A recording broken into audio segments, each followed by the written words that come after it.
Hello everyone and welcome back to another AFK Journey video. So we have Clashfronts back again for the first time in Season 6 Tower of Memory. We're going to be going through the teams I have come up with, leading it off with the free-to-play team lineup. For team number 1, we do have our Damon Shmira combo. Damon buffing up Shmira, Ludovic in the back to heal everyone, Callan for that added protection.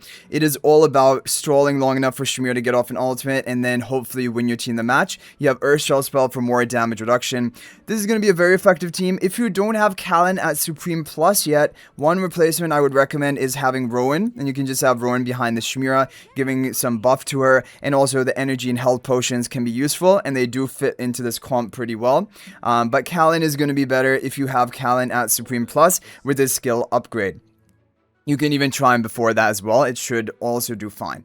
Okay, moving on to team number 2. It is going to be the Theodore Siren combo team. To energy boost the Siren, we have Nero to take an enemy Lily May interruption, Nero giving the charms buff to Lily May's damage, and Ravion buffing up Lily May and Siren in the back.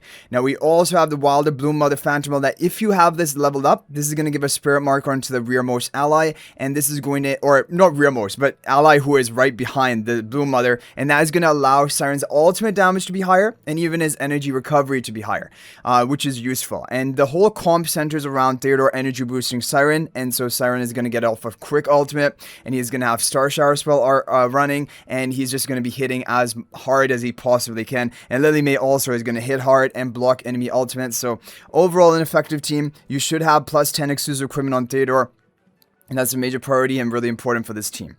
Okay, moving on to team number 3. That is going to be a Pandora Tossie combo team. We have the Iron to take an enemy Lily May interruption or just crowd control the enemies. Pandora is going to be buffing up Tossie and putting her into the box. Bloom Mother to power up the ultimate damage of Tossie, and Bonnie just on the side to try to apply a debuff, and then hopefully Tossie will be able to have a better chance of soloing the enemies or spread the debuffs. We have it with the Crescent spell because in Clashfronts, if you want to put together 5 teams, you could be a little bit limited on artifacts, and Crescent is going to be great for range damage. It's going to increase Tossie's damage burst and even Bonnie's damage. However, a really good other option is Mana Wake. If you can spare the Mana Wake spell, that is going to be great for this team as well. But this should be a really good option of a team that you can run.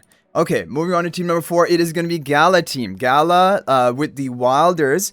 So really what I wanted to do here is I looked at whatever heroes are left over. I definitely wanted to make a Gala carry comp, and I wanted to use Hugin. Because Hugin and Gala, they both synergize well. Hugin is great for buffing up a ranged carry like the Gala here. And then we had some leftover Wilder heroes which are strong and priorities even for free-to-play players to build up. So I thought this is going to be a good comp. So we have the Bloom Mother. If you have her level 80 Phantom, she is going to be buffing up your ultimate damage of Gala. Pheromore is buffing up Gala. We have Celise in the back right and Valar in the back right. Celise in the back left, Valar in the back right. Now, Valar is going to activate the magic circle. That is going to provide some protection to your allies. And Celise is going to hopefully provide some healing and even attack buff to allow Gala to hit harder. So that is the overall idea behind this comp. We have Mana Wake spell because we want some boosted energy recovery so that Gala can get off her ultimate sooner into the match. And then even, Celise, Pheromore, if they get off their ultimate, that's also a win condition. And that is going to be basically our team over here, which I'm pretty happy with, especially for a free-to-play option. Now, team number 5 is going to be the Graveborn Dot comp. Now, there are going to be different options for what you can run here, but basically the core of the comp is going to be a level 80 Phantomal, Shadowed Karen, or level 90. Now, the thing about that is, obviously in this first week, you may not be able to get the Graveborn Phantomal to level 80 or level 90, but I still would probably recommend running this team, even without that effect. It can still be pretty effective. If you don't, for example, have Igor, you can replace for a hero like Velka. I mean, Velka also is going to be a great option. You could go for a comp like this, just having her attack speed buff as many allies as possible, or you can just replace for even Sylvina, any real Graveborn hero, because you want to complete the Phantomal effect, of course. Igor is a great option because Igor is going to stall out, right? And that synergizes really well with a dot or damage over time strategy, which is what you're trying to run with the Citrana Shadewing combo. Shadewing, the advantage of him is he's going to cast his debuff onto enemies and damage over time immediately from the beginning of the match, and he's not going to be controllable by an enemy Mahira. Citrana does have that issue that Citrana is going to be controllable, and she's not going to be guaranteed to get off her magic sparks to allies if the enemy has a Mihira, which is a little bit unfortunate, but still you're going to make the most of it. And if the enemy doesn't have a Mihira, it's going to be a great strategy having Citrana here. You have Aurora just because it's a hero everyone has. Maybe people have even invested into her in exclusive equipment, and Aurora will synergize well in this comp. It's a stall strategy at the end of the day, just having Aurora, which is not easy to kill, and then her Tory, like, you know, Rabbit and a Tory Unicorn to do some damage and just, you know, stall out the enemy. That's going to be good. And Igor, he's just as great in the stall comp, of course. Now, of course, you could run a hero like Bonnie here. Bonnie's also going to be a great option. But really, if you're talking about this Phantom level 80 or level 90, which is, again, what we're going to begin working towards the end, you will need to run it with a team-wide, almost beginning of the match debuffer, stat debuffer, and that is going to be Shadewing. And even if, say, Shadewing's not even Supreme Plus yet, he's still destroying comps, as you guys, if you watch the video I uploaded before this, which you should check out because it's just really fun showcase of that strategy. But basically, that's what you have to expect here, and you can run it even before you get the upgrade on your Graveborn Phantom, and I think it still will be fairly a good team. And with the leftover options, honestly, I just think it's the best option. Like, of course, you could try to push together some Mauler comp, but like, Mauler, honestly, I guess like Lenya, melee damage deal along with the Mauler secure type strategy, that can work, and it can be a good option, but it's gonna have nothing, especially on this Graveborn team once you have the level 80 Phantom. And so I didn't even really bother coming up with a team like that. Okay, so that's going to be it for the free-to-play teams. And before we move on to the pay-to-win teams, if you guys are thinking about making a purchase in AFK Journey, please use my affiliate link for the official Farlight Store. This is the best way you can support me and also gain 5% bonus Dragon Crystals on your purchase. My affiliate link is in the description of this video in a pinned comment, and you can actually bookmark this link in your browser, and whenever you're planning to make a purchase, just return to the bookmark link and make your purchase. It will support me and be greatly appreciated. So thank you all so much for your support. Okay guys, so here we have the pay-to-win team. So pay-to-win team number 1 is going to be an Alna and Saida combo with Dunlinger protection. These three have great synergy together. Basically, Saida becomes almost unkillable with Alna protection. Dunlinger protects you from enemy ultimates and allows your Saida to get off ultimates and begin cycling and trying to get off those 3 ultimates to lock down basically win your team the fight. We also have Athalia, who also synergizes really well with Saida. Basically, almost every Saida team I like to run Athalia with it as well, and Skyclaws Phantom to be buffing up the Athalia. That's going to give some attack buff to Athalia so she hits a bit harder. We also have Celise in the back. Now, Celise is an ultimate dependent hero. However, even without ultimate, she is going to provide healing from her other skills and provide that HP increase of your health increase of your team and also the attack increase of your team. So hopefully Celise is able to survive long enough for Dunlinger's belt to wear off and then also get off her own ultimate. But even without that, her skills are going to provide some value and it fits well with the comp. We have the Light Heal spell just for added protection and also vitality to increase the value of your healing and shielding, which is effective. I think it probably is one of the good artifacts you can run for this team. Okay, moving on to team number 2, this is going to be the Gunner Krynaya comp. Now, the thing about Gunner Krynaya, they have great synergy as long as you can position in a way to have Krynaya remain behind the gunner's buff. Now, when Krynaya casts ultimate, she teleports wherever she is on the map. When she casts ultimate, she teleports to the center of the map, not the exact center like where Gunner is, exactly where she is currently. And so you want to position to have Gunner frontmost and Krynaya behind her, so that even after Krynaya casts an ultimate, she's still going to remain in this doom field, this buff location, and that is really important. Along with this, we have Callan for protection, and we have the Ludovic for healing, which is of course going to be important, just keeping as much of your team like healthy. We have the Earthshell spell for more damage reduction. We have the range debuff from Kulu. Basically, all of these are working in our favor to hit even harder. And then Skyclaws Phantom buffing up Krynaya in the back. So basically, this is a team comp. I am excited for it, and it should be a good option. Okay, moving on to team number 3. This is going to be Perseus Wilder comp, which I've been running in Supreme Arena the last couple of weeks.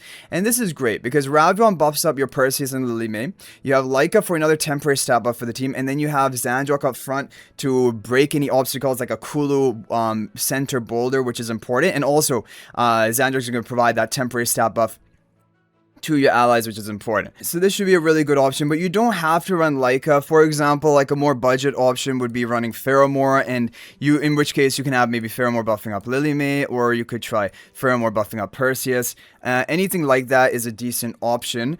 And now actually for the Blue Mother's buff that she's going to be providing, I do have it on, it's actually going to be on the Leica in this position. Leica she starts with some initial energy, and her burst from her ultimate is not bad. However, it wouldn't be a bad option to, you know, put it over here and having that ultimate damage buff onto Perseus, because Perseus also hits like a truck with his ultimate.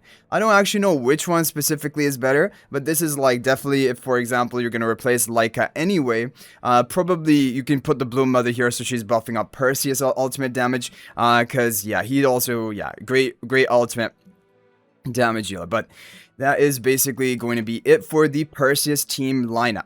Now moving on to team number 4, this is going to be a Marcel comp. Now you don't have to use Marcel here, you could also use Sylvan as a damage dealer. Basically Sylvan and Marcel are very similar. They are going to be those, you know, ranged damage dealers that benefit a lot from all of these forms of buffs that you're going to be running. And I do think Marcel probably is going to be better because Marcel is not as ultimate dependent as Sylvan. Sylvan is very ultimate dependent. But if you do get your ultimate off, Sylvan can maybe even nuke harder than Marcel. I'm not sure. Marcel also hits really hard. So we have Hugin to buff up Marcel, Twins buffing up Marcel. We have the Skyclaws Phantom buffing up Marcel. We have Alicent over here and Mahir in the upper left. This is going to be with the Crescent spell for range damage, because again, we have a limitation on the artifacts we can use, and I think that this is a good use of that artifact.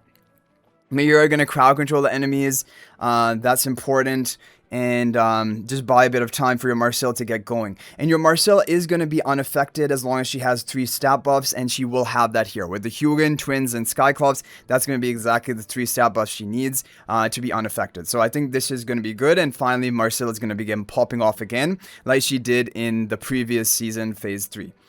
Okay, moving on to team number 5, this is going to be the Shadowed Karen Broken Comp with shading in the back. Now, for the current state that we're at, we obviously don't have the resources to level up the Graveborn Phantom up to level 80 or level 90. But when it goes to level 80 or level 90, this team is going to be ridiculous, because you guys have seen it if you watch my previous video. Otherwise, check it out. Honestly, I keep plugging that video, but it's such a good showcase, just basically showing you why this is so busted.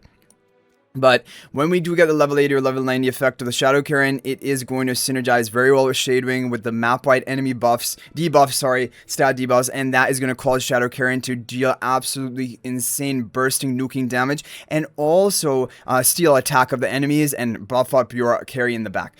But we also have other things going on here. We have Neuro to take an enemy Lily May interruption and also provide damage increase to Shadow Karen, who will become actually your main carry. You might be looking at this being Siren must be the main carry, maybe Shadewing. No, Shadow Karen becomes a main carry when he's level 80 plus Phantomal.